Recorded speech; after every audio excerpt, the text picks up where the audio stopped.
Hello students, जय हिंद। मेरी आवाज आ रही है आप लोगों को और स्क्रीन दिख रही है? ये दोनों चीज हो गई है तो कंफर्म कर दीजिए। फटाक से सेशन को शुरू करते हैं।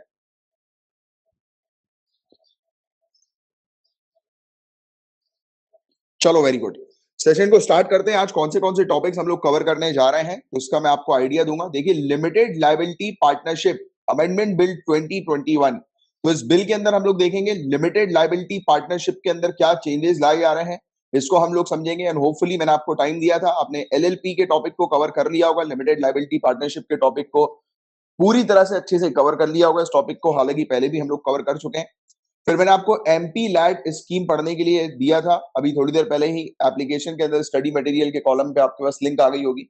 होपफुली आप लोगों ने पढ़ लिया होगा ये दोनों टॉपिक, राइट। इसके अलावा फास्ट ट्रैक स्पेशल कोर्ट्स क्या होते हैं इसके बारे में थोड़ा सा हम लोग समझेंगे, राइट। अगर एमपीज मेंबर ऑफ पार्लियामेंट अगर किसी भी प्रकार से हाउस के अंदर, पार्लियामेंट के अंदर मतलब सही व्यवहार नहीं करते हैं, अनरूली उनका बिहेवियर हम लोग को देखने को मिलता है, डिसऑर्डरली कंडक्ट करते हैं, तो उस समय उनको सस्पेंड करने से रिलेटेड क्या प्रोविजंस है, तो इसके बारे में हम लोग जानेंगे।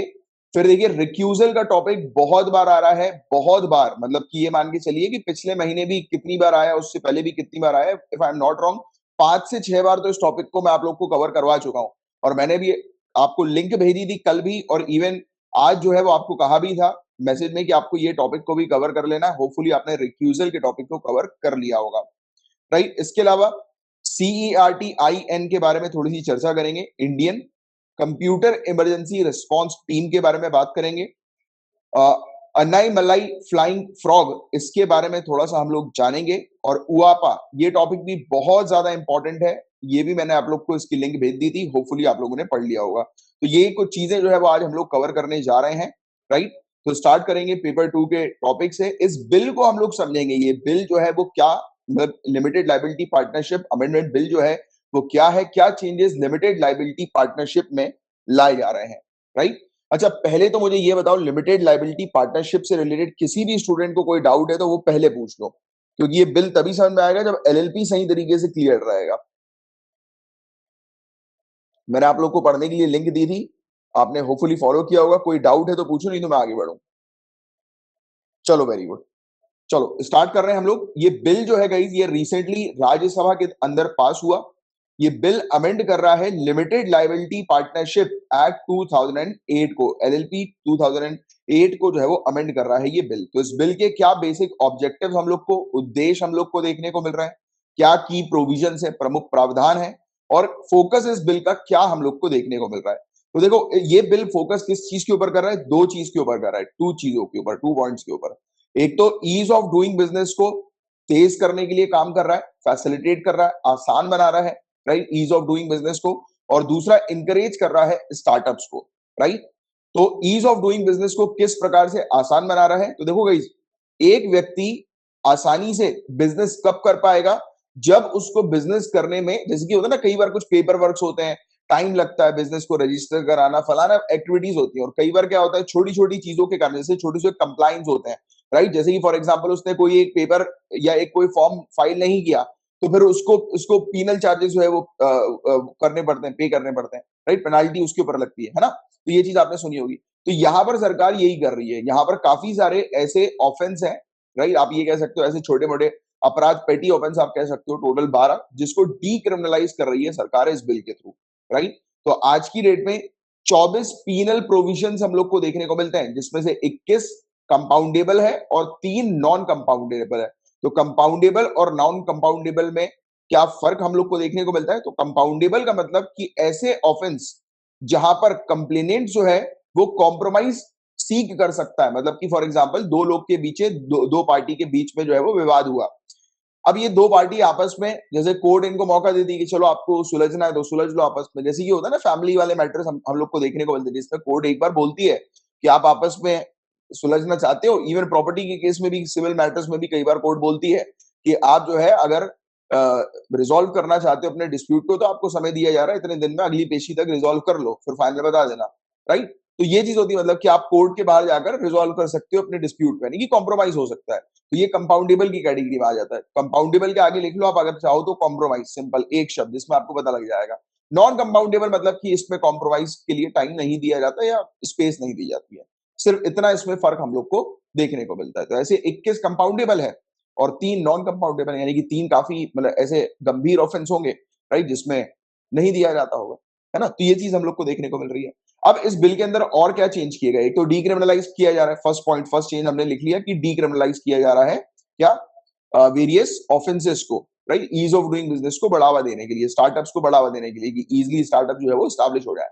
फिर एडजुडिकेटिंग ऑफिसर एक होंगे, यहाँ पर सेंट्रल गवर्नमेंट जो है ये अपॉइंट करेगी एडजुडिकेटिंग ऑफिसर को, मतलब कि ये डिस्प्यूट्स को रिजॉल्व करने के लिए ऑफिसर अपॉइंट किए जाएंगे, राइट, और यही जो है वो पेनाल्टीज वगैरह इंपोज करेंगे, राइट, कि कोई अगर कंपनी जो है लिमिटेड लायबिलिटी पार्टनरशिप जो है कोई अगर किसी प्रकार का ऑफेंस करती है तो उसके ऊपर क्या कार्रवाई की जाएगी, किस प्रकार से पीनल चार्जेस उसके ऊपर लगाए जाएंगे, तो ये एडजुडिकेटिंग ऑफिसर जो है वो डिसाइड करेंगे, राइट। और ये सेंट्रल गवर्नमेंट के ऑफिसर होंगे और ये रजिस्ट्रार की रैंक के नीचे के ऑफिसर नहीं होने वाले हैं, राइट। अब इन ऑफिसर्स के ऑर्डर के अगेंस्ट, जैसे कि ये ऑफिसर अपना ऑर्डर पास कर देंगे, जैसे कि इस ऑफिसर ने किसी को वो कर दिया, पीनल चार्ज किसी के ऊपर लगा दिया, पेनाल्टी लगा दी, राइट, तो उस समय हम देखेंगे कि एडजुडिकेटिंग ऑफिसर जो है, राइट, उनका जो अपीलेट है या फिर उनके ऑर्डर जो है वो किसके सामने आप प्रस्तुत कर सकते हो, रीजनल डायरेक्टर के सामने प्रस्तुत कर सकते हो, मतलब अपीलेट अथॉरिटी इस केस में रीजनल डायरेक्टर हम लोग को देखने को मिलेंगे। सेम वैसे ही जैसे कि आप अगर थानेदार से खुश नहीं हो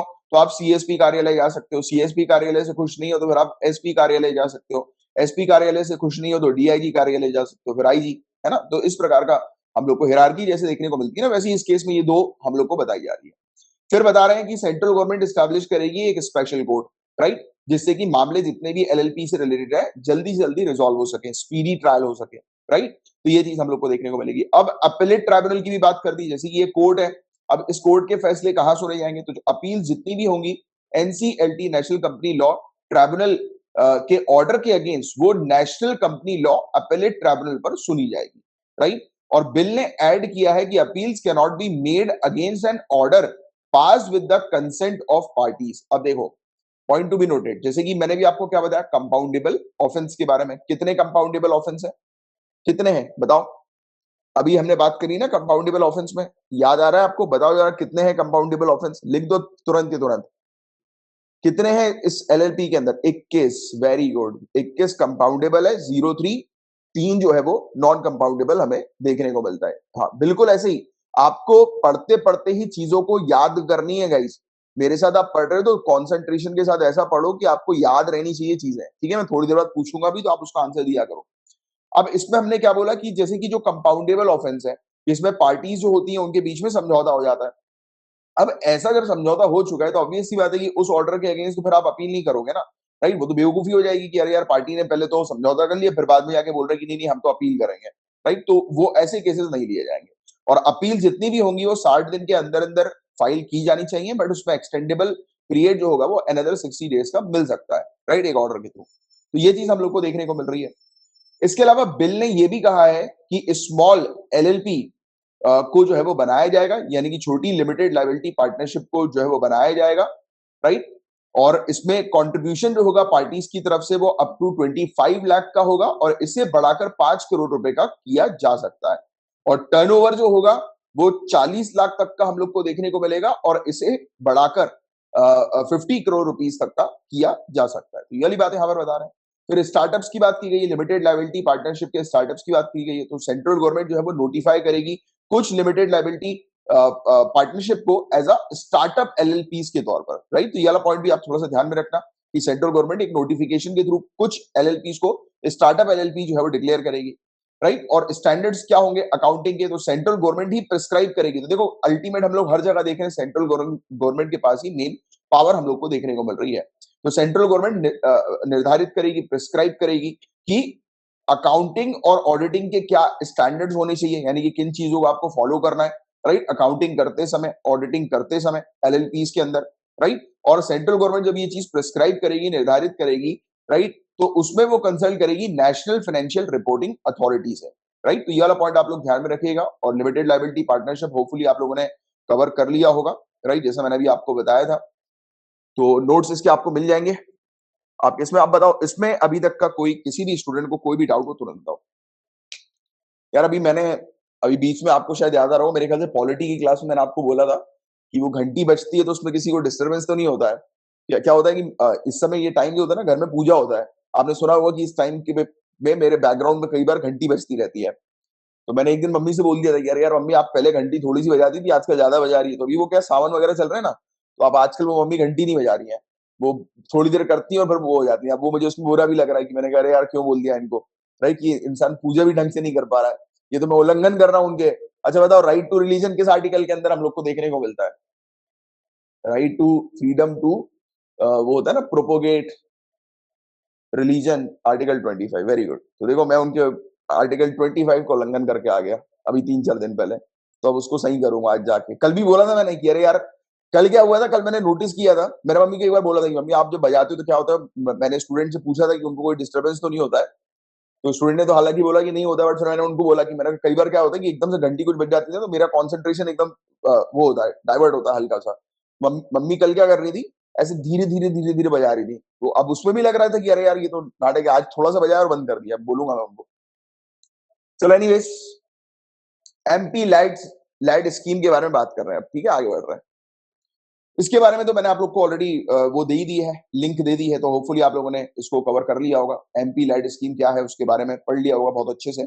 एमपी लाइट स्कीम से रिलेटेड गाइस 2020 में क्वेश्चन यूपीएससी प्रीलिम्स में आया है, राइट, और उस समय मैंने बोला था कि करके जाओ, क्योंकि ये ऐसे टॉपिक होते हैं कि जो बहुत इंपॉर्टेंट हो जाते हैं। तो देखिए आप बहुत ध्यान से सुनिएगा, ये एमपी लाइट स्कीम के बारे में आप लोग समझ ही चुके हैं कि होती क्या है ये, ठीक है। और इसके अलावा ये अभी टॉपिक न्यूज में क्यों आया है तो उसके बारे में मैं आपको बता देता हूं कि यूनियन गवर्नमेंट जो है गाइस अभी विचार नहीं कर रही है एमपी लेड स्कीम को रिस्टोर करने के लिए, member of parliament local area development scheme को रिस्टोर करने के लिए, राइट, और फाइनेंशियल ईयर 2021 और 2022 के लिए। लगता है सुन लिया मम्मी ने कि इसने शायद वहां से बोला है, तो अब वो ठीक ठीक से बजा रही है। अभी थोड़ी देर पहले थोड़ा सा ही बजा था। चलो एनीवेज, आपको याद होगा इसकी पिछले साल की बात है, 2020 की बात है, सरकार ने डिसाइड किया था कि फाइनेंशियल ईयर 2020 और 21 के लिए और 21 और 22 के लिए एमपी लेड स्कीम को सस्पेंड कर दिया जाएगा। क्यों सस्पेंड कर दिया जाएगा, what is the reason behind it? क्योंकि देखो द थिंग इज कि हमें ये चीज देखने को मिली थी कि सरकार के पास पैसों की कमी आ रही थी, ठीक है, इस कोरोना वायरस के समय पर सरकार के पास पैसों की कमी आ रही थी। हम लोग को फिस्कल डेफिसिट बहुत ज्यादा देखने को मिल रहा था और अभी भी देखने को मिल ही रहा है, नो डाउट, राइट। अब सरकार जो है वो अपनी सेविंग्स तो ऑब्वियस ही बात है, वो तो रहती नहीं है, फिस्कल डेफिसिट में ही हम लोग को मेनली तौर पर देखने को मिलती है कि सरकार अपने एक्सपेंडिचर जो है, खर्चे जो है वो कम नहीं कर सकती, क्योंकि लोगों को वेलफेयर प्रोवाइड कराना है उस समय तो और ज्यादा, राइट, हेल्थ केयर में, इंफ्रास्ट्रक्चर में, वेरियस चीजों में सरकार को इन्वेस्टमेंट करना ही करना है, पैसा लगाना ही लगाना है, एक्सपेंडिचर करना ही करना है, राइट। तो ये चीज आ रही थी, अब सरकार के पास फंड की शॉर्टेज ना हो, इसलिए सरकार ने बोला कि यार ये एमपी एलईडी स्कीम के तहत जो मेंबर ऑफ पार्लियामेंट को जो पैसे दिए जाते हैं, एलोकेट किए जाते हैं 5-5 करोड़ रुपीस, तो उसको जो है एलोकेट नहीं किया जाएगा, उसी पैसे का उपयोग जो किया जाएगा वो यहाँ पर मतलब वेलफेयर में किया जाएगा, पब्लिक वेलफेयर में। अब किन किन चीजों में किया जाएगा पब्लिक वेलफेयर में, ये सब फंड जो है उसका उपयोग, जैसे कि हेल्थ इंफ्रास्ट्रक्चर हो गया, फ्री में राशन प्रोवाइड कराना प्रधानमंत्री गरीब कल्याण योजना के तहत लोगों को, राइट, फ्री वैक्सीनेशन जो है वो करवाना लोगों के लिए, तो ये सब पैसा जो है वो उसमें यूज किया जाएगा। अब सरकार के पास इतना फंड्स की दिक्कत आ रही है, दैट्स व्हाई सरकार ने बोला था कि इसको सस्पेंड कर दिया जाएगा, और ये इसको अपने डिसीजन पर ये स्थिर है सरकार, क्योंकि अभी एमपीज बोल रहे थे कि इसको दोबारा से रिस्टोर कर दो, बट अब सरकार बोली नहीं, अभी इसको रिस्टोर नहीं करना है, राइट। अभी मतलब 2000 इवन फाइनेंशियल ईयर 2022 के लिए भी ये बंद ही रहेगी, मतलब एमपी लाइट स्कीम, ठीक है। तो ये वाली चीज आप थोड़ी सी ध्यान में रखिएगा। यहां तक चीजें क्लियर है कि न्यूज में ये टॉपिक क्यों आया था, और एमपी लाइट स्कीम से रिलेटेड किसी को कोई डाउट है तो भी पूछ लो।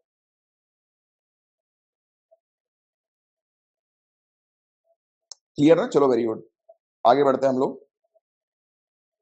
हाँ, ये टॉपिक इंपॉर्टेंट है, फास्ट ट्रैक स्पेशल कोड्स के बारे में हम लोग बात करेंगे। फास्ट ट्रैक स्पेशल कोड, एक चीज तो इस टॉपिक को पढ़ने से पहले ही समझ में आ रही है, ये कुछ ऐसी स्पेशल कोड होंगी, फास्ट ट्रैक मतलब कि जितने भी ट्रायल्स वगैरह है वो जल्दी जल्दी फिनिश हो जाए, फास्ट ट्रैक कोड ये हम लोग को देखने को मिल रही है, राइट। तो कैबिनेट ने अप्रूव किया है कि इसे कंटिन्यू रखा जाएगा 1023 फास्ट ट्रैक स्पेशल कोड्स को अगले 2 सालों के लिए, राइट। अब कितना पैसा इसमें लगाना है, सेंटर का शेयर कितना होना है, that is not important, but हाँ ये चीज ध्यान में रखना, केंद्र का शेयर जो आएगा वो निर्भया फंड के थ्रू हम लोग को देखने को मिलेगा, लाया जाएगा, राइट। अब फास्ट ट्रैक स्पेशल कोड जो है गाइस ये सेटअप की गई थी किसके तौर पर, किसके पार्ट पर, तो national mission for safety of women के पार्ट पर फास्ट ट्रैक स्पेशल कोर्ट को स्टैब्लिश किया गया था। तो पॉइंट समझ में आ गया हम लोग को कि फास्ट ट्रैक स्पेशल कोर्ट जो है वो किसके लिए? तो आपको बिल्कुल ये सब चीजें याद रखने की जरूरत ही नहीं है। क्लियरली यहाँ पर समझ में आ रहा है, सेफ्टी ऑफ वुमेन। तो ऐसी कोर्ट होगी जैसे कि महिलाओं के अगेंस्ट जो ऑफेंस वगैरह होता है ना, अपराध वगैरह होता है, उसकी सुनवाई इस कोर्ट में होगी। इवन ना ही सिर्फ महिला, बच्चों के अगेंस्ट भी, कि बच्चों के अगेंस्ट भी अपराध होते हैं, महिलाओं के अगेंस्ट भी जो अपराध होते हैं, ऑफेंस वगैरह जो हम लोग को देखने को मिलते हैं, राइट। तो उसकी सुनवाई जो है वो यहाँ पर होगी, जिससे कि जल्दी से जल्दी मामला जो है वो, इस प्रकार का गंभीर मामला महिलाओं के अगेंस्ट क्राइम का, वो जल्दी से जल्दी रिजॉल्व हो सके। इस स्कीम को शुरू किया गया था अक्टूबर 2019 में। इसे इंप्लीमेंट किया जाता है डिपार्टमेंट ऑफ जस्टिस, जो ministry of law and justice की है, उसके द्वारा। सेंट्रली स्पॉन्सर्ड स्कीम ये हम लोग को देखने को मिलती है, जिसमें तेजी से ट्रायल्स किए जाए और जितने भी पेंडिंग केस हैं रेप से रिलेटेड और जितने भी मामले हम लोग को चाइल्ड से रिलेटेड, बच्चों से रिलेटेड देखने को मिलते हैं, उनको जल्दी से जल्दी रिजॉल्व किया जाए, डिस्पोज किया जाए, राइट। और चाइल्ड से रिलेटेड जो मामला है वो पॉस्को 2012 के अंदर protection of children from sexual offence act 2012 के तहत हमें देखने को मिल रहा है, राइट। और ये स्कीम जो है गाइस, ये किसी भी प्रकार का परमानेंट इंफ्रास्ट्रक्चर क्रिएट नहीं कर रही है। इट डजंट मीन कि एक नई कोर्ट जो है वो बनाई जाएगी, एक नई बिल्डिंग बनाई जाएगी, नहीं। ये कोर्ट कहां पर होगी? तो कोर्ट किसी भी जगह को लीज पर लिया जा सकता है, या फिर कोई भी ऐसा क्षेत्र जो स्टेट या यूटी जो है वो डिसाइड करे, या फिर हाई कोर्ट के अंदर एक वो बेंच जो है वो एस्टैब्लिश कर दी जाएगी, राइट। तो इस प्रकार से ये स्पेशल कोर्ट होने वाली है, राइट। मतलब कि कहीं अलग से बिल्डिंग इंफ्रास्ट्रक्चर इसके लिए एस्टैब्लिश नहीं किया जाएगा। इसके अंदर हमें देखने को मिलेगा इस स्पेशल कोर्ट में एक जुडिशियल ऑफिसर और 7 स्टाफ मेंबर्स होंगे। स्टेट या फिर यूनियन टेरिटरी जो है वो एंगेज कर सकती है जुडिशियल ऑफिसर्स को और कोर्ट के स्टाफ्स को कॉन्ट्रैक्चुअल बेसिस पर, राइट, कॉन्ट्रैक्ट्स के आधार पर, राइट, जहां पर सफिशिएंट मैन पावर अवेलेबल ना हो। तो इवन सर्विसेज जो है रिटायर्ड जुडिशियल ऑफिसर्स की वो भी ली जा सकती है, उनके एक्सपीरियंस को देखते हुए। जैसे कि होता है ना कि कई बार जैसे कि आप ऑफिसर बनेंगे, ठीक है, फिर आने वाले फ्यूचर में आप किसी फील्ड में आपके पास इतनी एक्सपर्टीजम आपके पास हो जाएगा, या फिर कभी कभी ऐसा होता है ना, जब आप फील्ड में हैं, आपको पता है कि अरे यार ये तो ये मेरे सीनियर ऑफिसर थे, वो आज की डेट में रिटायर्ड हो गए, बट उनको पता है कि इस प्रकार के क्राइम की जड़ जो होती है वो किस टाइप की होती है ना। तो ये आपका भी रोल इसी प्रकार का होगा कि यार आप देखोगे कि अरे यार इस टाइप का क्राइम है, मैंने अपने सीनियर ऑफिसर्स के साथ काम किया था इस केस में, उन्होंने इस केस को बहुत अच्छी तरीके से हैंडल किया, तो उन्हें जो है वो इस केस का वो है एक्सपीरियंस है। जैसे आपने वो फैमिली मैन वाली वो वेब सीरीज किसी ने देखी होगी, तो आपको पता होगा कि वो श्रीकांत जो है, मनोज वाजपेयी, मतलब कि वो अपने एक सीनियर मोस्ट ऑफिसर को जो है वो कांटेक्ट करते हैं, राइट। तो वो भी मतलब बहुत छुप छुप के रहते हैं और बिल्कुल सर्विस में रहते नहीं, बट फिर भी वो सर्विस के लिए कई बार काम करते हैं, राइट। तो ऐसा होता है, आप भी जब सर्विस में जाएंगे तो आप भी अपने रिटायर्ड सीनियर ऑफिसर से के कांटेक्ट में रहेंगे। वो अगर किसी पर्टिकुलर फील्ड में एक्सपीरियंस है तो, राइट, तो उनसे आप थोड़ा सा मांगेंगे, राइट, ओपिनियन मांगेंगे कि बताइए सर क्या किस प्रकार से मैं ऑपरेट करूं, है ना। तो ये कितनी बढ़िया चीज रहेगी। तो वैसे ही रिटायर्ड जुडिशियल ऑफिसर्स को भी कुछ केसेस के लिए इन्वॉल्व किया जा सकता है, एंगेज किया जा सकता है केसेस को डिस्प्यूट करने के लिए इस स्पेशल कोर्ट में। अब इसका बेनिफिट क्या होगा और इसका क्या महत्व हम लोग को देखने को मिल रहा है? तो इसके अंदर 389 ये स्पेशल कोर्ट जो हम लोग को देखने को मिल रही है, फास्ट ट्रैक स्पेशल कोर्ट, ये एक्सक्लूसिवली पॉस्को के लिए है। मतलब कि बच्चों से रिलेटेड जो ऑफेंस हम लोग को देखने को मिलते हैं ना, उसको रिजॉल्व करने के लिए 389 कोर्ट जो है वो अलग रखी हुई हैं। और हर एक कोर्ट जो ये हम लोग को देखने को मिल रही है, वो बताया जा रहा है कि हर क्वार्टर में 41 से 42 केसेस जो है वो रिजॉल्व करेगी और कम से कम 165 केसेस एक साल में हर एक कोर्ट जो है वो रिजॉल्व करेगी। और सरकार ने टारगेट लिया है कि सरकार जो है वो जितने भी रेप से रिलेटेड मामले आते हैं, पॉस्को से रिलेटेड जो मामले हम लोग को देखने को मिलते हैं, राइट, तो उसके 1,66,882 1,66,882 केसेस जो है वो डिस्पोज करेगी, राइट। ये टारगेट जो है वो सरकार ने रखा है कि ऐसे मामले जो है वो रिजॉल्व किए जाएंगे 1 लाख से ज्यादा या 1.5 लाख से ज्यादा, आप ऐसा मेंशन कर सकते हैं। अब इस स्कीम का क्या परफॉर्मेंस है? तो देखो, टारगेट तो रखा गया था कि टोटल 1023 कोर्ट बनाई जाएंगी, बट 597 कोर्ट ही अभी तक स्टैब्लिश हुई है, सेटअप हुई है, राइट। और ये प्रॉब्लम ये जा रही है कि इस स्कीम के इंप्लीमेंटेशन के ऊपर प्रॉब्लम जा रही है, और यही चिंता वाली बात है। और महिलाओं और बच्चों के बलात्कार और सामूहिक बलात्कार जैसे अपराधों पर प्रभावी तरीके से रोक लगाने हेतु यौन अपराधों से संबंधित मुकदमों को तेजी से और समयबद्ध यानी कि टाइम बाउंड तरीके से पूरा करने की आवश्यकता है। तो आज की डेट में इस प्रकार के जो गंभीर मामले जो हम लोग को देखने को मिलते हैं, तो उसको जल्दी से जल्दी रिजॉल्व करने की बहुत ज्यादा आवश्यकता है, राइट। तो ये इसकी नीड है इस प्रकार के कोर्ट्स की, तो इसलिए हम लोग को देखने को मिल रहा है। अब बताओ, यहां तक बातें क्लियर है किसी को किसी भी प्रकार का किसी भी छोटे से भी टॉपिक में डाउट है तो पूछ लेना।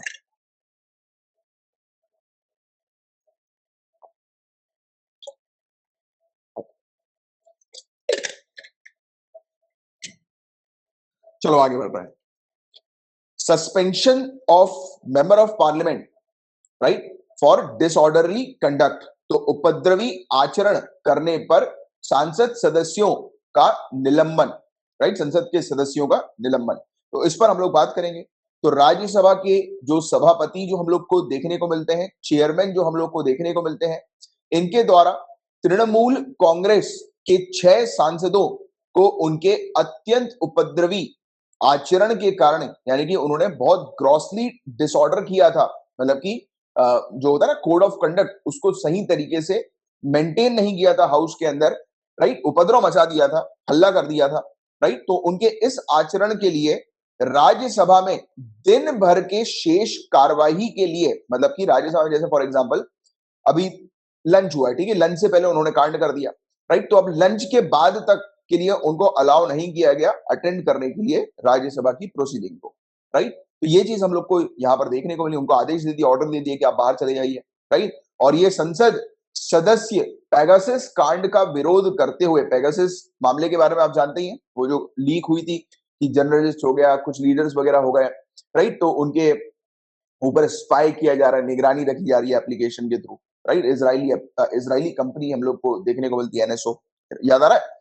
तो इसका विरोध करते हुए हाथ में पोस्टर लेकर सभापति के आसन के सामने आ गए थे ये, राइट। तो सभापति ने बोला कि ये क्या मजा आ गया, जाओ, राइट। तो इस प्रकार की चीज हम लोग को देखने को मिली। कई बार ऐसा ऐसा भी होता है यार, मतलब देखते हैं अब हाउस में बहुत सारी अजीब अजीब प्रकार की नौटंकी होती है कई बार। तो कभी कभी ये सब कई बार आप देखिएगा, कभी मूड हो ना, कभी अगर बुरा लग रहा हो, हंसने का मन करे, तो कुछ इसी प्रकार का देख लेना। कई बार लीडर्स की स्पीच सुन लेना, राइट, तो उसमें भी अजीब अजीब चीजें आएंगी पूरी, राइट। बट वो तो सिर्फ एंटरटेनमेंट के लिए करना आप, क्योंकि आपको पॉलिटिक्स में उतना घुसने की जरूरत नहीं है, क्योंकि आप तो परमानेंट एग्जीक्यूटिव की तैयारी कर रहे हो, आप टेम्पररी एग्जीक्यूटिव बनने की तैयारी नहीं कर रहे हो 5 साल की, राइट। तो पॉलिटिक्स से कोई लेना देना नहीं, सिर्फ मजे के लिए सुन लो, बट इसके रूल्स रेगुलेशन आपको पता होने चाहिए किस प्रकार के होते हैं। जैसे कि rule number 255 general rules of procedure of Rajya Sabha का हमें देखने को मिलता है। जनरल रूल ऑफ प्रोसीजर की राज्यसभा जो है वो किस प्रकार से कार्य करेगी, तो उनके रूल्स हम लोग को देखने को मिलते हैं। रूल 245, मतलब रूल्स है काफी सारे, उसका रूल 245 जो है, सॉरी 255, तो इसमें ये चीज बताई जा रही है कि चेयरमैन जो होते हैं राज्यसभा के, राइट, तो वो इस रूल का इस्तेमाल करते हुए एमपीज को जो है वो सस्पेंड कर सकते हैं। तो ये वाली बात यहाँ पर बताई जा रही है। Rule 255 withdrawal of member, member को बोला जा सकता है कि आप जो है वो सदन के बाहर चले जाएं, राइट। तो ये general rules of procedure Rajya Sabha का हमें देखने को मिलता है। इसमें चेयरमैन डायरेक्ट कर सकते हैं, बोल सकते हैं किसी भी मेंबर को जो कि सही तरीके से, मतलब सदन के अंदर उस मेंबर ने जो है, हाउस के अंदर उस मेंबर ने जो है वो उपद्रव मचा दिया, राइट, सही तरीके से कंडक्ट नहीं किया, राइट। तो इस प्रकार का जब बिहेवियर अगर कोई एमपी करता है तो उसको चेयरमैन जो है राज्यसभा के, वो तुरंत बोल सकते हैं कि आप इमीडिएटली जो है वो चले जाओ, काउंसिल छोड़ के बाहर चले जाओ आप, राइट। तो इस प्रकार का ऑर्डर जब किसी व्यक्ति को दिया जाता है तो उस व्यक्ति को अपने आप को एब्सेंट करना पड़ता है उस दिन की मीटिंग के लिए, right. Reminders day of the day's meeting, उस दिन की मीटिंग के लिए उसे अपने आप को एब्सेंट करना पड़ता है, राइट। तो ये चीज हम लोग को देखने को मिलती है। अब देखिए point to be noted, suspension जो है रूल 255 का कैसे अलग है रूल नंबर 256 से। तो 255 का रूल जो है वो रेस्ट ऑफ द डे के सस्पेंशन के लिए हमें देखने को मिल रहा है। ये बात क्लियर होगी, रेस्ट ऑफ द डे, यानी कि उस दिन हुआ, जैसे मैंने आपको लंच वाला जो केस बताया ना कि लंच से पहले उन्होंने उपद्रव मचाया, उनको बोला कि लंच के बाद में आना भागो यहां से, राइट। तो ये चीज हमें देखने को मिलती है। फिर रूल 256 क्या कहता है, तो it provide for suspension of members, right, suspension of member, whereas rule 255 provide for lesser punishment. 256 wide punishment है और गंभीर पनिशमेंट है। कैसी गंभीर पनिशमेंट है, तो इसके अंदर एक मेंबर को सस्पेंड किया जाता है, कितने समय के लिए, not exceeding the reminder of the session. इसका क्या मतलब हुआ, जैसे कि अब 10 दिन तक और सेशन चलेगा, ठीक है, 10 दिन में सेशन एंड होने वाला है, तो उसको कह दिया जाएगा कि आप 10 दिन के लिए मत आना, मतलब इससे ज्यादा नहीं कहा जाएगा, बट आप उसको बस ये कह दिया जाएगा कि 10 दिन के लिए मत आओ। मतलब कि जितना सेशन बचा हुआ है उससे ज्यादा भी पीरियड के लिए उसको सस्पेंड नहीं कर सकते हो आप, रेस्ट ऑफ द सेशन, मतलब कि जितने दिन, जैसे 10 दिन में आप हाउस एंड हो जाएगा, बंद हो जाएगा, राइट, सेशन एंड हो जाएगा, तो 10 दिन का टाइम है, तो उसको कह दिया जाएगा कि आप 10 दिन के लिए मत आना, यहाँ पर मुंह मत दिखाना। तो इस तरीके से भगा दिया जाएगा उसको, राइट। तो ये चीज हम लोग को देखने को मिलती है इस प्रकार से। रूल नंबर 255 और 256 आपको ध्यान में रखना है, ठीक है। अब डिफरेंसेस हम लोग को क्या देखने को मिलते हैं स्पीकर की पावर में और चेयरमैन की पावर में, इन दोनों की पावर्स में क्या डिफरेंस है तो वो आप समझो। आप तो जैसे स्पीकर जो हम लोग को लोकसभा के अंदर देखने को मिलते हैं, वैसे ही चेयरमैन राज्यसभा के अंदर होते हैं। इनके पास पावर है रूल नंबर 255 की, जिसके बारे में हमने बात करी थी कि किसी भी मेंबर को जो है वो कह सकते हैं कि आप रेस्ट ऑफ द डे के लिए एब्सेंट हो जाओ, राइट। और स्पीकर जो होते हैं, राइट, जैसे कि स्पीकर के पास क्या पावर होती है, एक मेंबर को सस्पेंड कर देने की हाउस से। अभी देखिए चेयरमैन क्या बोल रहे हैं, एब्सेंट होने के लिए, राइट। होता तो देखो एक प्रकार से सस्पेंशन ही ये होता है कि सस्पेंशन पीरियड में भी सामने वाले व्यक्ति को अलाउ नहीं किया जाता ना हाउस के अंदर आने के लिए, बट ये कहते हैं कि थोड़ी स्ट्रिक्ट पावर जो होती है वो स्पीकर के हाथ में होती है as compare to chairman, right. अब प्रोसीजर किस प्रकार से फॉलो किया जाता है राज्यसभा के एमपी को सस्पेंड करने के लिए, तो चेयरमैन उनका नाम लेंगे हाउस में कि फलाना व्यक्ति जो है वो खड़े हो जाओ, चलो, और फिर अब अपने आप को एब्सेंट कर लो, राइट। तो इस प्रकार से वो कहेंगे। फिर हाउस क्या करेगा, हाउस एक मोशन जो है वो सस्पेंड का अडॉप्ट करेगा, ठीक है। और इसमें बताया जा रहा है कि वही रिमाइंडर ऑफ द सेशन के डे के लिए नहीं होना चाहिए वो मोशन। फिर हाउस जो है वो मोशन लेकर आएगा, बट एक और मोशन लाया जा सकता है चेयरमैन के सस्पेंशन को टर्मिनेट करने के लिए, एंड करने के लिए। जैसे अगर चेयरमैन चाह रहे हैं किसी व्यक्ति को सस्पेंड करना, तो हाउस जो है वो बोलेगा नहीं नहीं इसको सस्पेंड नहीं करेंगे हम लोग, तो वो एक दूसरा मोशन लाकर उनके जो सस्पेंशन ऑर्डर है उसको टर्मिनेट भी कर सकते हैं। तो देखिए इस प्रकार की पावर हम लोग को यहाँ पर राज्यसभा में देखने को मिलती है, जो कि लोकसभा में एज सच नहीं है। लोकसभा में स्पीकर ने बोला तो वो फाइनल डिसीजन कहलाया जाएगा, बट यहाँ पर उसको अलग भी किया जा सकता है, हटाया भी जा सकता है। अब as chairman of Rajya Sabha, vice president Ansari, Hamid Ansari आपको याद होगा, vice president had attempted several steps to bring order to the house. अब देखिए राज्यसभा के जो वाइस प्रेसिडेंट थे हामिद अंसारी जी, उन्होंने कोशिश करी थी एक टाइम पर कि मतलब ठीक किया जाए, मतलब कि आचरण वगैरह जो है मेंबर्स का हाउस के वो अच्छा रहे। तो उन्होंने क्या कोशिश करी, तो 2013 में उन्होंने सदन में मर्यादा बनाए रखने हेतु कई क्रांतिकारी समाधान प्रस्तुत किए। कैसे, क्या क्या थे वो, तो राज्यसभा के नियमों का उल्लंघन करने वाले सांसदों का नाम राज्यसभा बुलेटिन में प्रकाशित करना। मतलब कि जो होता है ना कि क्लासरूम के अंदर जो बच्चा बिगड़ा हुआ होता है तो टीचर बोलती है बेटा रुको तुम्हारा बुलेटिन में नाम लिख देंगे, सब देखेंगे तुम्हारा तुम कितने बिगड़े हुए हो, राइट। तो इस प्रकार से, और उन्हें शर्मिंदा करना, तो ये चीज इन्होंने मेंशन करी थी। फिर कहा था कि सभापति द्वारा सभा पीठ के सामने आकर प्रदर्शन करने या अत्यंत खराब आचरण करने वाले सांसदों का नाम लिया जा सकता है। वो नाम लेंगे उनका कि यार जो बहुत बुरा बिहेव कर रहे हैं, जैसे कि होता है ना टीचर बोलेगी कि बेटा तुम सुधरे हुए नहीं हो, बार बार बोलेगी क्लास में, तो वो बच्चा बेचारा एम्बैरेस होगा, राइट। तो वाली चीज। फिर सदन में अव्यवस्था के दृश्यों को सार्वजनिक करने से रोकने हेतु सदन की कार्रवाई का प्रसारण स्थगित किया जा सकता है। ये वाला पॉइंट बहुत इंपॉर्टेंट है और ये एक्चुअल में थोड़ा सा जरूरी भी होता है। बताओ क्यों, पब्लिक के ट्रस्ट के लिए आपको एज अ सिविल सर्वेंट के तौर पर इस गंभीरता को समझना है कि अब देखिए हाउस के अंदर अगर चीजें खराब होगी, बिहेवियर ठीक नहीं होगा, अंडरस्टैंडिंग द पॉइंट, हाउस के अंदर अगर बिहेवियर ठीक नहीं होगा तो पब्लिक में क्या इंपैक्ट जाएगा कि अरे यार ये तो हमारे रिप्रेजेंटेटिव इस तरीके की चीज कर रहे हैं। देखो पब्लिक को इन्फॉर्मेशन मिलनी चाहिए, that is good, right, but कई केसेस में वो फेवरेबल नहीं होता। फिर वो ट्रस्ट वाली बात है, जैसे हम लोग बोलते हैं ना कि अगर जुडिशरी में अगर किसी कोई इशू अगर होना शुरू हो जाए तो लोगों का ट्रस्ट जो है वो जुडिशरी से हटने लगेगा। तो जुडिशरी के ऊपर ट्रस्ट बनाए रखने के लिए, कंटिन्यू रखने के लिए कुछ कई बार हमें देखने को मिलता है कि कुछ नोटिफिकेशन जारी किए जाते हैं ऑनरेबल सुप्रीम कोर्ट की तरफ से, राइट, इसी चीज को लेकर कि किस प्रकार से कंडक्ट करना चाहिए लोअर कोर्ट्स को, है ना, क्योंकि लोअर कोर्ट्स जो है वो डायरेक्ट हम लोग को फर्स्ट कांटेक्ट में देखने को मिलते हैं पब्लिक से। तो ये वाली चीजें हैं। तो इससे रिलेटेड पहले भी सुप्रीम कोर्ट ने चीजें बताई थी। तो वैसे ही सेम चीज कि अगर आचरण खराब होने लगता है एमपीज का तो टेलीकास्ट भी रोका जा सकता है, राइट। पब्लिक टेलीकास्ट आपको पता होगा जितनी प्रोसीडिंग होती है वो बिल्कुल लाइव हम लोग देखते हैं, बट एक्चुअल में लाइव होती नहीं है, उसमें कुछ मिनट्स का ये लोग गैप रख देते हैं, राइट, कि जिससे कि एटलीस्ट कुछ चेंज वेंज करना हो या फिर रोक लगानी है तो वो रोक लगा सके, कंट्रोल कर सके, राइट। तो वाली चीज होती है। तो इस प्रकार से चीजें ऑपरेट की जाती हैं। अब how can suspension of MPs be justified. अब एमपी जो है मेंबर ऑफ पार्लियामेंट जो है उनका सस्पेंशन जस्टिफाइड कैसे हो सकता है, उचित कैसे ठहराया जा सकता है।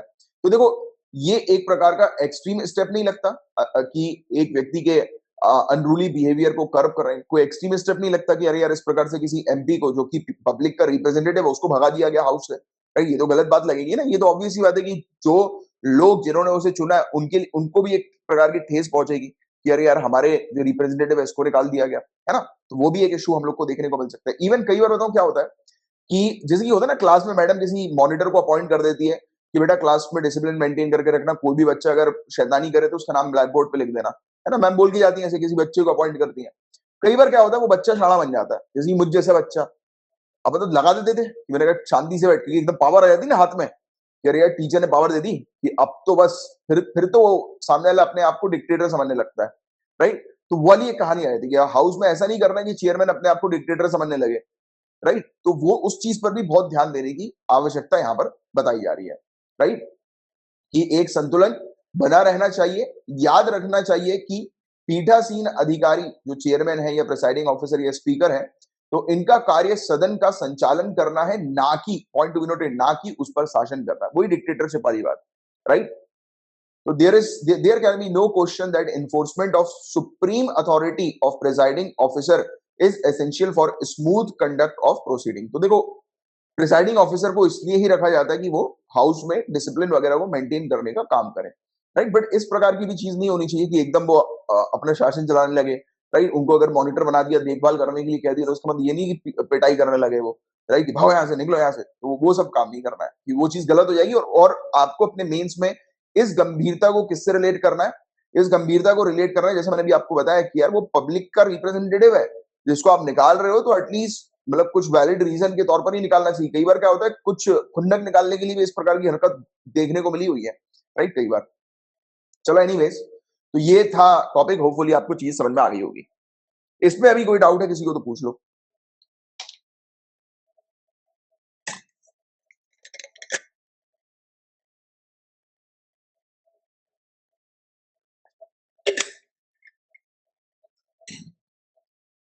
अब देखो रिक्यूजल बहुत ज्यादा इंपॉर्टेंट टॉपिक है, राइट। तो इस टॉपिक को होपफुली आप लोगों ने अच्छे से कवर कर लिया होगा। कई बार वैसे भी हम लोगों ने रेगुलर लेक्चर्स में भी कवर कराया, आपको मैंने लिंक भी फॉरवर्ड कर दिया, राइट, होपफुली देख लिया होगा।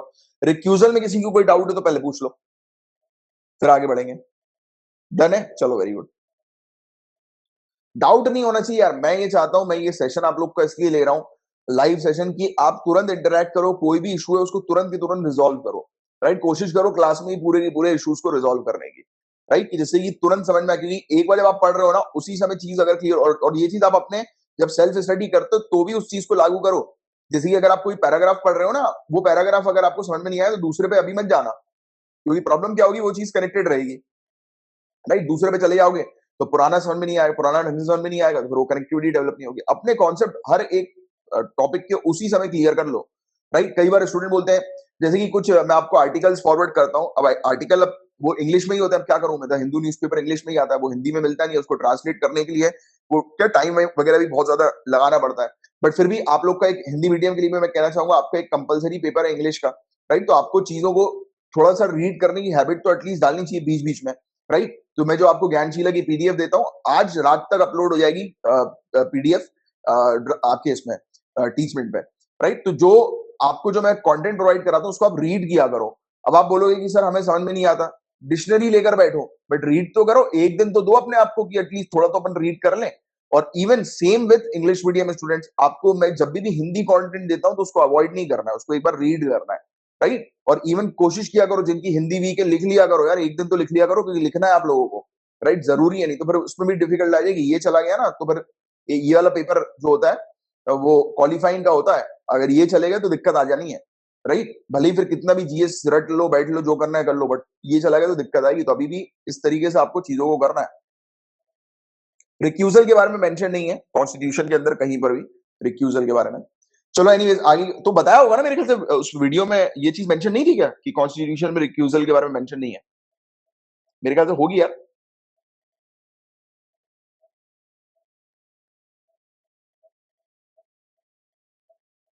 है ना।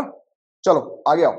तो ये टॉपिक हम लोग को रिक्यूजल का क्यों देखने को मिल रहा है, तो हमारे ऑनरेबल सीजेआई जो है, chief justice of India NV Raman, तो इनने अपने आप को जो है वो रिक्यूज कर लिया, यानी कि हटा लिया है एक पिटीशन की सुनवाई से, जिसको फाइल किया गया था आंध्र प्रदेश के द्वारा, राइट। आंध्र प्रदेश जो है वो तेलंगाना के ऊपर आरोप लगा रही है, किस प्रकार का आरोप लगा रही है उसके बारे में भी हम लोग जानेंगे।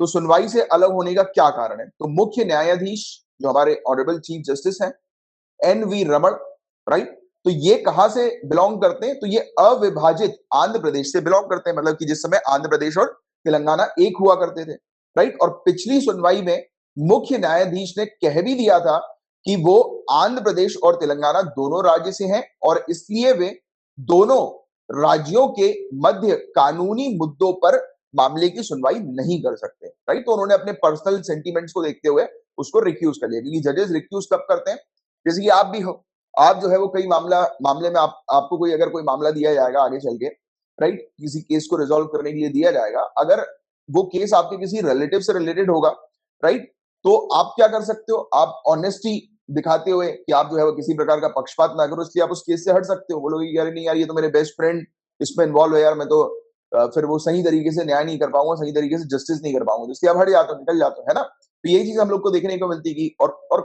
ये तो बहुत कम होता है यार, मतलब ये ऐसी जो चीज होती है ना, ये ऑफिसर्स बहुत कम करते हैं। नहीं तो आपको पता है फेवरिज्म कितना ज्यादा हम लोग को इसमें देखने को मिलता है, राइट। फेवरिज्म की फेवर किया जाता है, बहुत बहुत सारी चीजें ऐसी होती हैं, बट ठीक है, वो पर्सन टू पर्सन जो है वो डिपेंड करता है। एनीवेज चलो इस पर नहीं आएंगे, बट बाकी आपको पता होगा कि ये वाली चीज हम लोग को किस प्रकार की देखने को मिलती है।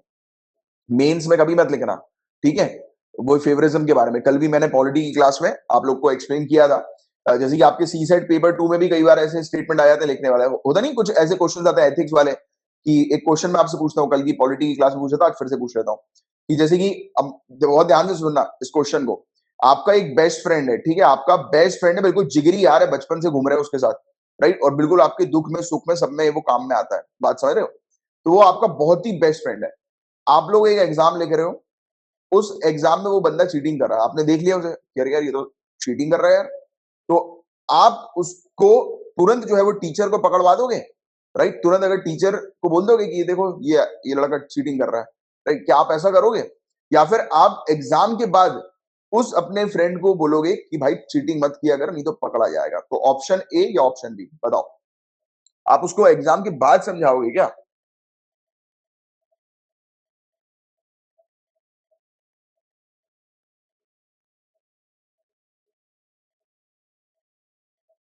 ए वाले पॉलिटी वाले हैं अपने, कल बताया था, इसलिए ए सब लोग कर रहे हैं, पॉलिटी वाले आपको गाइस ए ही करना है। The thing is they want, मतलब आपको क्या चाहिए, आप जो आंसर लिखोगे तो उनको क्या चेक करना है कि आप लीगली कितने स्ट्रांग हो, मतलब कि आप जो है वो लीगल कितने, आपका माइंड जो है वो कितना स्ट्रांग है, क्योंकि ये वाला अभी एमबीपीएससी में आया था, ये वाला इस टाइप का क्वेश्चन, राइट, सी सेट के अंदर, राइट, सेम इस टाइप का question, same as it is, इसी तरीके का क्वेश्चन आया था, और उसमें जो एमबीपीएससी की तरफ से जो आंसर की आई है उसमें उन्होंने ए ही मार्क किया था, क्योंकि the thing is civil services आपसे चाहती है, अब ये बात बिल्कुल सही भी है ना, वो तो आपसे यही चाहेगी कि आप जो है वो ऑनेस्टी के साथ रूल्स रेगुलेशन के अकॉर्डिंग काम करें, राइट। अब देखो इसमें जीएस पेपर 4 भी इंक्लूड हो सकता है, राइट, बट अगर जीएस 2 में इस तरीके का क्वेश्चन आए तो एक्सप्लेन करने की कोई जरूरत नहीं कि अरे नहीं मैं तो वो करूंगा, अपने दोस्त को जो है वो थोड़ा सा बाद में आकर बताऊंगा, बिकॉज वो तो मेरा बेस्ट फ्रेंड है, मुझे तो फेवर करना है, बट वो क्या कर रहा है आपका दोस्त, वो इलीगल काम कर रहा है ना, सही काम नहीं कर रहा है।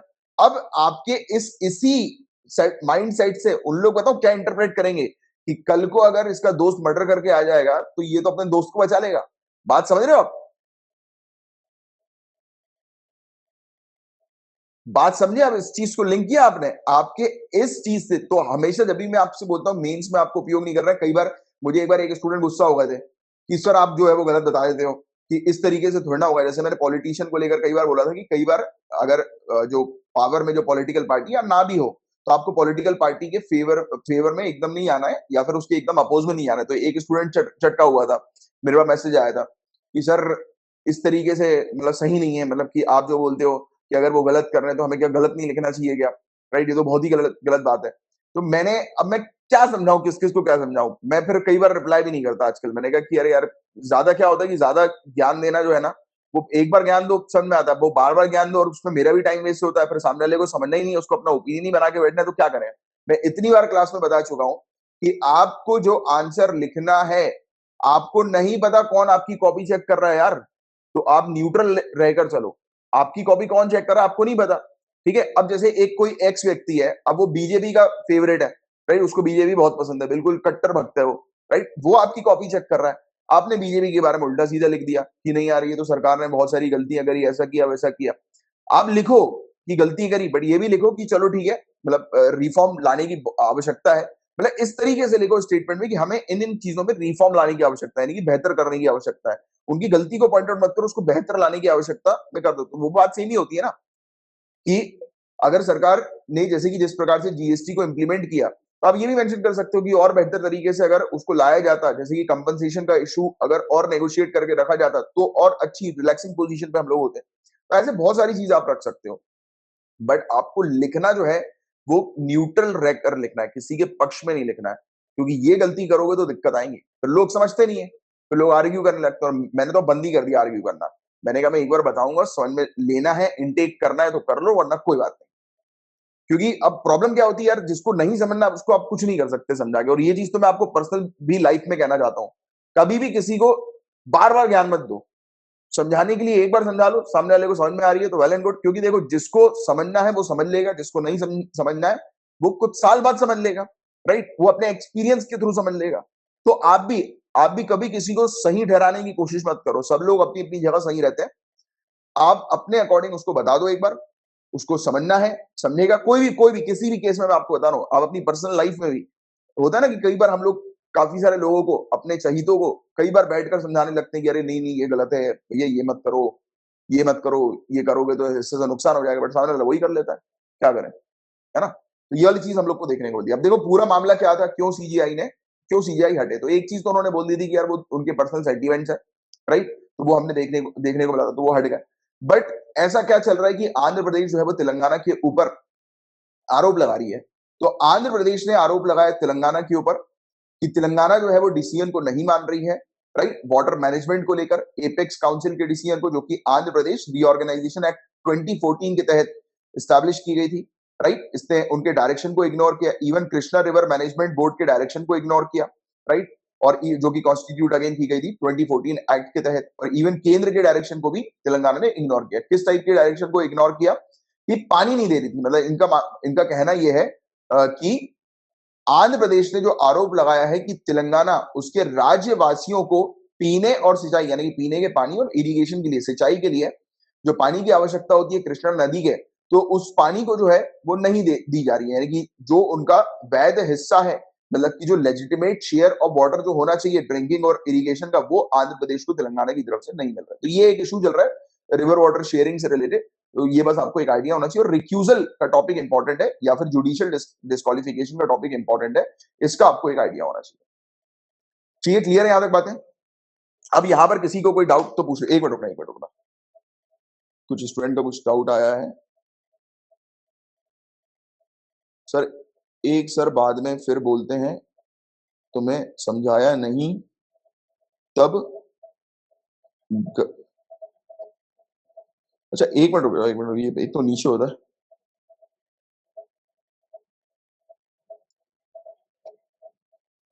इसको कॉपी करना पड़ेगा यार, इसमें एक बड़ी थोड़ी सी दिक्कत आ जाती है।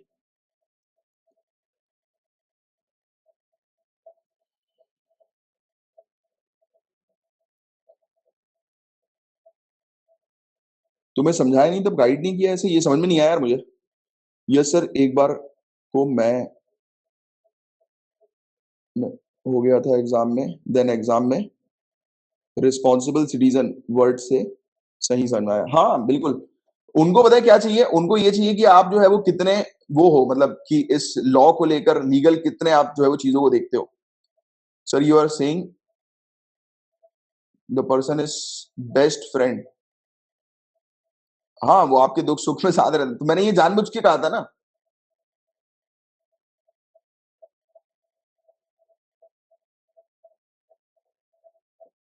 माई all friends are only for study. Clear sir, no sir, very nicely explain, clear sir. ठीक है, आपको समझ में आ गया ना, डाउट नहीं है सर। वो आपने कहा ना, अरे यार सॉरी यार, इसमें पता है क्या होता है, थोड़ा सा चैट में जो है ना वो ऊपर नीचे होने लगता है, ये थोड़ी सी दिक्कत देता है यार। इसको इनको एक मिनट रुक जाओ यार, मैं एक मिनट वीडियो बना लूं, उसको कंप्लेन कर देता हूँ यार मैं टीचमेंट वालों को। एक मिनट प्लीज यार, मुझे बस एक मिनट देना, नहीं तो फिर वो बाद में क्या ऑफलाइन में चले जाता हूँ ना, तो ये बंद हो जाता है, एंड हो जाता है। तो एक बार मैं इन लोग का एक वीडियो बना लूं, रुक जाओ रुक जाओ।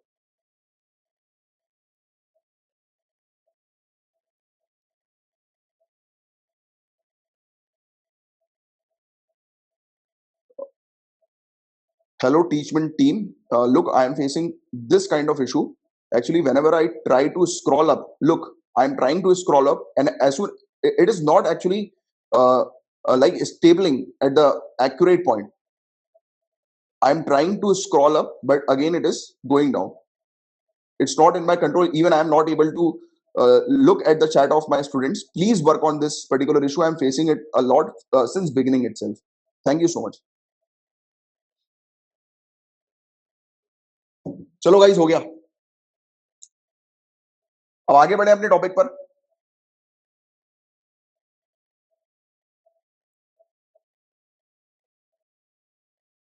चलो डन. अब आगे बढ़ते हैं. The Indian computer emergency response team, इसके बारे में हम लोग बात करेंगे. Right. Indian computer emergency response team, CERT, और पेपर 3 का टॉपिक जो है वो शुरू हो गया है. तो देखो गाइस, ये एक ऑर्गेनाइजेशन है, मीटी का, ministry of electronics and information technology का. Point to be noted. कभी कभी डायरेक्ट क्वेश्चन आते हैं कि किस मिनिस्ट्री के अंदर ये आती है, तो मीटी आपको ध्यान में रखना है. राइट. और इसका ऑब्जेक्टिव क्या है? इंडियन साइबर स्पेस को सिक्योर करना. राइट. इंडियन साइबर स्पेस को सिक्योर करना, साइबर सिक्योरिटी के जो थ्रेट्स आते हैं उनको प्रोटेक्ट करने का काम हम लोग को इसका CERT-IN का देखने को मिलता है. 2004 में इसको स्टैब्लिश किया गया था. ये एक नोडल एजेंसी है जो कि डील करती है किसके साथ? साइबर सिक्योरिटी के जो खतरे होते हैं ना, हैकिंग हो गया, फिशिंग हो गया. फिशिंग का मतलब क्या? मछली पकड़ना है? नहीं. फिशिंग का मतलब क्या होता है? हमें देखने को मिलता है कि जैसे कि आप फेसबुक पे जाओ, ठीक है, अब आपको फेसबुक जैसा दिखाई देता है ना, सेम सेम आपके पास लिंक आएगी, आप उस लिंक को क्लिक करोगे, बिल्कुल एज इट इज फेसबुक की तरह दिखाई देगा. आपसे बोलेगा कि लॉगिन और पासवर्ड डालो. राइट. तो आप लॉगिन और पासवर्ड जैसे ही डालोगे अपने, गॉन, आपका लॉगिन आईडी, मतलब यूजर आईडी और पासवर्ड सामने वाले हैकर के पास चला गया. मतलब उसका उद्देश्य ये था कि आपकी ये वाली चीज जो है वो लेना. और जैसे ही आप डालोगे ना, एंटर करोगे ना, तो उस पर बताओ क्या लिखा हुआ आएगा? सिर्फ इतना कि हमारा सर्वर अभी डाउन चल रहा है, please try it after this time. तो आपको लगेगा यार यार ठीक है, चलो कुछ सर्वर का इशू होगा, तो फिर आप बाद में आओगे, बट तब तक तो खेल हो जाते हैं. राइट. तो इस चीज पर थोड़ा सा ध्यान देना कि कभी भी कोई आपको लिंक फॉरवर्ड करे, जब तक वो जेन्युइन बंदा नहीं है, जब तक आप उसे जानते नहीं हो, या फिर जब तक वो कोई ऑफिशियल साइट नहीं है, तब तक उस पर क्लिक मत करना. इवन एक छोटी सी चीज मैं आपको बताता हूं. आपने देखा होगा HTTPS ऐसे करके जो लिखा रहता है ना, कई सारी वेबसाइट वगैरह में इस प्रकार से कॉलम बना रहता है. ऐसा हमें जैसे ही हमें देखने को मिलता है ना, फिर इसके बाद www डॉट शुरू हो जाता है. तो ये देखना, काफी सारी वेबसाइट में आपको ये चीज नहीं दिखाई देगी, एस एस हटा रहेगा या PS हटा रहेगा. इस पर भी थोड़ा ध्यान देना. जो फर्जी वेबसाइट होती है ना, उसमें कई बार एस नहीं डला रहता. तो ये छोटी छोटी चीजें जिसको पकड़ना जरूरी होता है, क्योंकि आजकल तो ये भी हो रहा है यार कि एकदम क्लिक कर दिया और पैसे चले आ रहे हैं बैंक से. तो ये बड़ी दिक्कतें आ रही हैं. तो इन सब में थोड़ा सा ध्यान देना आप लोग. ठीक है. अब देखो, इंफॉर्मेशन टेक्नोलॉजी अमेंडमेंट एक्ट 2008 ने इसने डेजिग्नेट किया था CERT-IN या INCERT को कि ये नेशनल एजेंसी के तौर पर काम करेगी. राइट. सर्टेन फंक्शंस को परफॉर्म करने के लिए, मतलब वही साइबर थ्रेट से बचाने के लिए इंडिया को. और CERT-IN ने अभी तक बताया जा रहा है कि 2021 के पहले 6 महीने में 6.07 लाख, यानी कि आप ये कह सकते हो कि 6 लाख से ज्यादा साइबर सिक्योरिटी के इंसिडेंट्स देखे हैं. और इसमें से लगभग 12,000 ऐसे इंसिडेंट्स थे जो कि गवर्नमेंट ऑर्गेनाइजेशन से रिलेटेड थे, यानी कि गवर्नमेंट ऑर्गेनाइजेशन के ऊपर अटैक हुआ है. ये वाली चीज यहां पर बताई गई है. अब मुझे आप ये बताओ, अनाई मलाई कहां पर है? ये एरिया कहां पर है? आपको पता होगा, अनाई मलाई टाइगर रिजर्व भी हम लोग को देखने को मिलता है, नेशनल फॉरेस्ट भी हम लोग को देखने को मिलता है, नेशनल पार्क. तो अनाई मलाई कहां पर है? Exactly TN, Tamil Nadu. इस प्रकार से चीजों को आपको याद रखना जरूरी है, स्पेशली इस केस में, एनवायरमेंट के केस में. राइट. अब NMLI का ये फ्लाइंग फ्रॉग हम लोग को देखने को मिल रहा है. राइट. फ्लाइंग फ्रॉग है ये प्रजाति. इसका साइंटिफिक नेम, वैज्ञानिक नाम इसका हम लोग को क्या देखने को मिल रहा है? रैकोफोरस स्यूडोमाला बेरिकस. रैकोफोरस स्यूडोमाला बेरिकस. तो ये इसका साइंटिफिक नेम है. कभी कभी क्या होता है, स्टेट सिविल सर्विसेज वाले साइंटिफिक नेम पूछ लेते हैं. इसको, इसके दूसरे क्या नाम है इस मेंढक के? तो फॉल्स मालाबार ग्लाइडिंग फ्रॉग और फॉल्स मालाबार ट्री फ्रॉग. तो ये इसके दो नाम हैं. ये याद रखना, क्रिटिकली एंडेंजर्ड कैटेगरी में है ये चीज बहुत अच्छे से याद रखना. गंभीर रूप से लुप्त प्राय, क्योंकि ये चीज अक्सर जो है वो आ जाती है एनवायरमेंट में, जो क्वेश्चन आते हैं प्रीलिम्स में, उसमें. ये सदर्न पार्ट जो होता है वेस्टर्न घाट का, वहां पर ये मेंढक पाया जाता है. इन मेंढक की अभी स्टडी के थ्रू पता लगा है, इन मेंढकों की जो नंबर्स हैं उसमें डिक्लाइन नजर आ रहे हैं. राइट. गिरावट नजर आ रही है इनके नंबर्स में, क्योंकि इनका जो जहां पर रहते हैं ना, हैबिटेट जहां पर होता है इनका, उसमें कमी आ रही है. क्लाइमेट चेंज भी इसका एक बड़ा कारण है. राइट, टेम्परेचर लेवल इंक्रीज होने के कारण इनका हैबिटेट चेंज हुआ है, राइट। और ये स्पीसीज जो है ये दो प्रोटेक्टेड एरिया हमारी कंट्री के अंदर है, एक है इंदिरा गांधी नेशनल पार्क, कहां पर है, तमिलनाडु, और दूसरा हम लोग को परम बीकुलम टाइगर रिजर्व जो केरला में देखने को मिलता है। तो यहां पर ये फ्रॉग जो है वो पाया जाता है। तो कभी कभी आपसे इंदिरा गांधी नेशनल पार्क कहाँ है ये पूछ लेंगे, या ये परम बीकुलम टाइगर रिजर्व कहां पर है इसकी लोकेशन पूछ लेंगे, तो ये थोड़ा सा ध्यान में रखिएगा, ठीक है, क्लियर है, यहां तक बात है। अब उआपा का टॉपिक मैं आपको ऑलरेडी बता ही चुका हूं, होपफुली आप लोगों ने उआपा के टॉपिक को कवर कर लिया होगा। उआपा में किसी स्टूडेंट को कोई डाउट है तो पूछ लो, जो आज मैंने आपको लिंक दी है, टाइम भी दिया था पढ़ने के लिए, इसलिए मैंने थोड़ा सा, जैसे कभी भी इस प्रकार के 2-3-4 टॉपिक आएंगे तो मैं टाइम के हिसाब से पहले आपको वो टॉपिक अपलोड कर दूंगा और आपको एक टाइम दे दूंगा कि इतने टाइम में आप पढ़ लो, क्योंकि मैं चाहता हूं कि आप सिर्फ अपना मॉर्निंग का ही 1 घंटा या ज्यादा से ज्यादा 1.5 घंटा इन्वेस्ट करो करंट अफेयर्स में, उसके अलावा आपको सिर्फ रात में आधे घंटे या 20 मिनट एक बार रिवाइज कर लेना है, बस इतना ही टाइम आपको अपने करंट अफेयर्स में देना है, उसके अलावा दूसरा टाइम आपको जीएस को में देना है, ठीक है, जीएस में देना है। चलो अपन आगे बढ़ रहे हैं। Since 2019 Jammu and Kashmir administration ने बुक किया है 2300 लोगों से भी ज्यादा को, राइट, और 1200 से ज्यादा केसेस हम लोग को अनलॉफुल एक्टिविटीज प्रिवेंशन एक्ट के देखने को मिलते हैं, और पब्लिक सेफ्टी एक्ट के भी 954 केस वहां पर देखने को मिले हैं। तो इसलिए ये टॉपिक न्यूज में आया था, सिर्फ इतनी चीज आपको ध्यान में रखनी है, और उआपा के बारे में आपको एक आइडिया होना चाहिए, right, unlawful activities prevention act, और इसके नोट्स वगैरह आपको पूरे दे दिए जाएंगे। और इसी के साथ ही अपना आज का टॉपिक जो है वो फिनिश होता है। और अभी किसी स्टूडेंट को कोई डाउट है तो पूछ लो, फिर अपन सेशन को एंड करेंगे।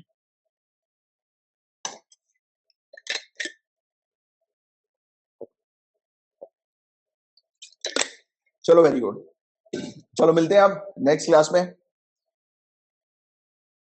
ठीक है, तब तक के लिए bye bye, take care, have a great day ahead, Jai Hind.